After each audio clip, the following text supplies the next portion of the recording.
going on, mi gente? Louis the Boilerman here, guys. We're here in Long Island, Carl Place, Long Island. Listen, don't sleep on Long Island. We're here at the English Body, English Club.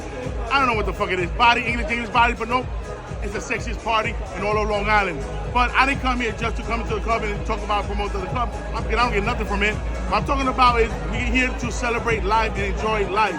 Because I don't drink, but I'll drink for my celebration, one drink for the night. Because I don't drink. But guys, I'm celebrating here for life. Good things are happening, blessings are happening. And I also want to pass these blessings, this great energy. If I can put it in a bowl and give it to you. That's right, because it feels good to be up. It feels good to be great and happy. It's just this energy. And you know what? It's law of attraction. I'm walking this out here and people are watching me. And that's what it's about. Because, yeah, listen, before I wasn't like that. What I'm trying to say is you got to feel confident in yourself. I'm very confident, the most confident I've been in my whole life. And I want to share this blessing with you guys. So with salute to that.